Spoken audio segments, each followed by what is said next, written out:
Welcome to Harvesting Clouds, where we take a practical approach to learning and leveraging clouds. In this video, we'll be looking at how to protect Azure VMs against any potential disasters. Let's say there are a lot of virtual machines running in Microsoft Azure for your environment. And let's assume that all these virtual machines are existing in the US East region within Microsoft Azure. Now assume that if any disaster occurs in that particular region, or a power failure occurs in Microsoft data center, or there is a ransomware attack on your environment, then you lose connectivity to all those virtual machines.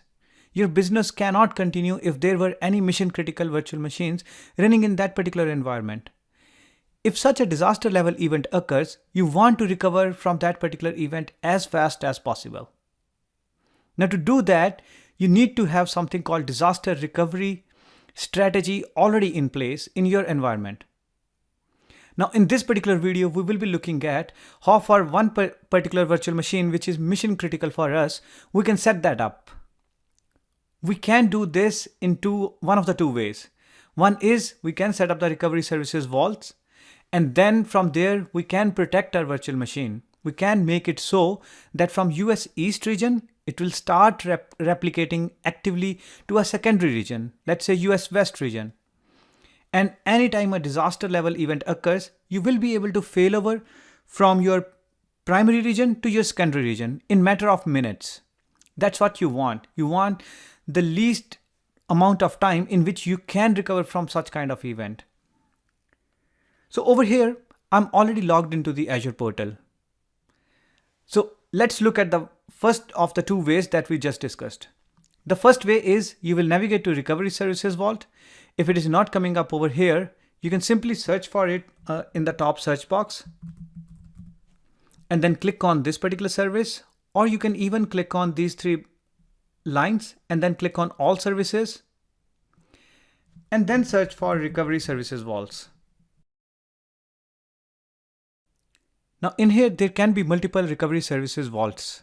There is one already present that I can see listed in here. I cannot use this particular vault because this vault also exists in East US region where the VM I'm trying to protect exists. Now consider this. If the VM goes down because the data center in East US region goes down, then this vault will also go down. So I'll not have access to either my VM or this particular vault. So as a requirement, Microsoft has made mandatory that the vault needs to be in a separate region than where the VM is that you are trying to protect. So we'll create a new vault by clicking on this plus add button. Under basics, we'll create a new resource group.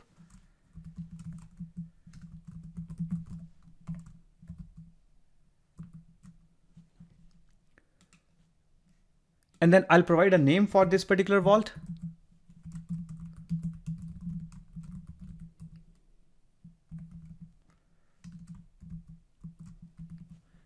And then I'll select the region where this particular vault will exist. So since my virtual machine, that is my environment, exists in the US East region, as I said, I'll select a separate region. In this particular scenario, I'm selecting West US region. Next, I'll provide some tags. The tags, as we discussed earlier in the previous videos, they help you to organize your resources. They help you when you are pulling the billing report to categorize your resources. And finally, I'll review all the settings and will hit create. This will trigger a deployment which will build the recovery services vault for me. It will bring up the deployment page. And once we come back, this deployment will be successful, and then we'll proceed with the next steps. So I'll pause my video here and then come back once the deployment has finished.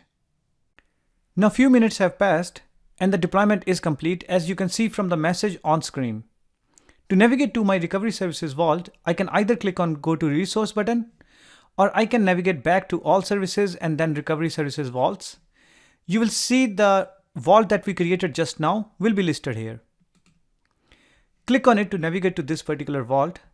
Now over here, I have two ways to start the replication from US East region to US West region for my virtual machine. The first one is directly from the overview page. I can click on the plus replicate button. The second way is under protected items, I can go to the replicated items, and then from here, I see this very same plus replicate button. Clicking on this will bring up the exact same wizard as well. Now in here, this particular configuration is very, very simple. All you need to do is to begin in step 1, you configure the source environment. Your source could be Azure or on-premises environment. For me, the source is in Azure. The source location is where your virtual machine exists today, your primary location. For me, it is East US. It could be any one of the Azure geolocation. Your deployment model, 99.99%, it will be resource manager. For older deployments, only we see classic model, but for any newer deployment, it will always be the resource manager deployment model. Source subscription is the subscription where your virtual machine exists. If you have multiple subscriptions in your environment, then make sure to select the right one. For source resource group, select the one where your virtual machine exists today, and then hit OK. In the next screen, it finds out in that particular resource group, in that particular source environment, what are all the virtual machines. Then it lists all of those here. You can click the checkbox for multiple virtual machines in this particular screen, and then enable the replication for multiple machines in one go. Hit OK, and then it configures the settings. So in here, you are selecting the target location. For us, the target location is going to be West US. You can change the subscription for target as well. We are keeping it to the same subscription where our source was. And then all these settings you can configure, you can customize all these settings. Basically what these settings are, in the target region, it will create a new resource group. In the target region, there needs to be a virtual network where the virtual machine will be placed. There needs to be a cache storage account. This cache storage account, just like any caching mechanism, it exists in the US East region. The VM gets copied to this particular cache storage account first, and from here it gets copied to the target region. Replica managed disk. So if for my VM there is one OS disk, which is a managed disk in the source environment that is in US East location, it will create a new managed disk in the target region, and then will copy the data from the source managed disk to this new managed disk in the target region. If your VM in the source region exists in availability sets, then you configure availability sets in the target region. Otherwise, you can ignore this particular setting. You can change the default setting that ASR selected for you or is going to create for you by clicking on this customize button. In here, as you can see, everything is drop down. You can click on the drop down and change the values. You can beforehand, before even running this particular wizard, you can create a new resource group and then select that here. I highly recommend for virtual network, you create that beforehand, and over here, all you should be doing is selecting that pre-existing virtual network. Let's go back to the configuration of the settings. Scrolling down, you have the replication policy. Now this policy is the crux of replication, how fast the replication is going to occur. Now this replication policy is saying that the recovery point will be created at frequent intervals. Microsoft creates one recovery point approximately every 15 minutes, and then the retention of that particular recovery point is going to be 24 hours. You can configure this up to 72 hours. Minimum is at least 0-hour retention. App consistent recovery point, it goes beyond the crash consistent recovery point in a sense that the application configuration within the VM, Microsoft ensures that the integrity of that application will be there. Now there are a lot more steps involved in creating an app consistent snapshot, so that does not occur as frequently as the crash consistent snapshot. If you are good with the default settings for the replication policy, hit OK. And then scroll down, there will be extension settings. Microsoft will install a particular extension, and it will also create an automation account along with the whole setup, the whole resources it is going to create. It is also going to create an automation account. And leveraging this automation account, post failover steps can be automated. So after the failover occurs, let's say you want to update the DNS system. If you are using a third-party DNS, for example, you can create a script and configure that script to run immediately after the failover. So once you click create target resources, it will validate and will create this resource group, this network, the cache storage account, and everything. And once these target resources are done, my button to enable the replication, it will get enabled. Now after a few minutes, the underlying resources deployment has finished and the button is now enabled. All there is left is for me to click on this particular button to trigger the enable replication job for that particular virtual machine. Now this job will take some time because it is going to install some things on the virtual machine. You need to ensure that the virtual machine is up and running for this job to be successful. And once the job is successful, you will start seeing your virtual machine in here under the replicated items. That is under the protected items in your vault. Under replicated items, the VM will start appearing in here. Now, if you want to track the progress of that particular job, you can do that as well. Scroll down. Under the monitoring section, you have site recovery jobs. Click on this particular section. And over here, you can see what are the jobs that are running behind the scene. So right now it is doing create a site. You can click on it and it will show you what all processes or all jobs are running under this particular recovery job. Now after a few minutes, this job has succeeded. Not only that, if I navigate back to site recovery jobs, I can see that there were other jobs that ran to enable the replication on my virtual machine. I can even click on this notification icon and see that the enabling replication of the virtual machine has succeeded. Now to view my protected virtual machine, I can go to protected items and then click on replicated items. My virtual machine will show up here. I can click on the virtual machine and then under the overview page, I can see the health of the replication that is going on actively right now. If there are any errors, those will be listed here. If there are any events of interest, those will also be listed here. I can scroll down and see a graphical view of what is happening under the hood.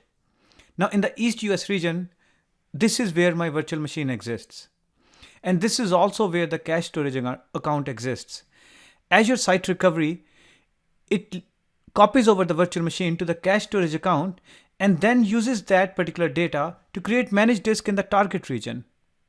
Now these disks are on standby and the virtual machine in the target region is ready to be created if you trigger a failover from the source region to the target region if a disaster level event occurs. Now you can do that in two ways. One is the test failover where you are only testing the settings and another is the actual failover. Test failover you should be doing as a recommended way to testing connectivity and testing the whole failover process at least once a quarter for your mission critical virtual machines. When a disaster level event occurs, then you want to trigger the failover. You can do that by simply clicking on this button. It will ask me, since I have not run a test failover, it will ask me to skip that. And then all I need to do is select the from direction to direction, which will automatically pre-populate it for me, and then select a recovery point and then trigger the failover. So I click this checkbox and the last thing I need to do is select the recovery point. Let's look at these options. The first one is to leverage latest processed. This will ignore any unprocessed data. If there is some data that still needs to be copied over or needs to be processed, then it will ignore that data. There will be some data loss, but what you will get as an advantage is lowest recovery time objective. That means you will get set up in the US West region in the shortest amount of time possible. The second one is latest. This is the lowest amount of recovery point objective. That is, if there is any data remaining to be processed, ASR will take its own time to process that data, will ensure that the minimal data loss is there. It will take some extra time than latest processed, but it will ensure that the most amount of data is recovered when you are performing the failover. If data is important to you, then you will use the latest option. If you need to get set up as fast as possible, you will leverage latest processed. If you want the integrity of your application to be consistent and integrity to be present, then you will select latest app consistent. If you want to go back in time further than the max amount that is possible, you will select the custom, and then you can select whatever data points are there or recovery points are there. You can pick and choose which one you want to select. And finally, you can select to shut down the machine before beginning failover, that is shut down the machine in the East US region. If the region is down, then you can simply uncheck and hit OK. Now that's all there is to know as far as disaster recovery is concerned. Once you hit OK, you will be set up in US West region. Now I said in the beginning that there are two ways to set this up. That is, two ways to set up the disaster recovery for your virtual machines. The first one is what we saw through Recovery Services Vault. The second one is baked directly into the Azure Virtual Machines. Let's take a quick peek at that. I'll navigate to the home page, and from here I'll navigate to the virtual machine.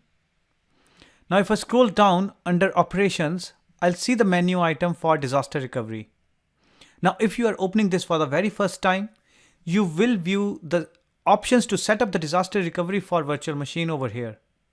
Now since the replication is already set up and this VM is set up for disaster recovery, I see the options for test failover and failover in here. This is the same view that we saw from the Recovery Services Vault earlier under the protected items. It gives me the option to failover the similar way that we did earlier from Recovery Services Vaults. Now which option should you use? If you are setting this up only for one virtual machine, you can do this directly from the virtual machine. But if you are doing for multiple virtual machines, I recommend to do this from Recovery Services Vault. That way you can select multiple virtual machines and set up for multiple VMs in a single go. This concludes setting up disaster recovery for virtual machines. If you have any specific topics that you want me to cover in subsequent videos, please feel free to suggest in the comments below. Thanks for tuning in.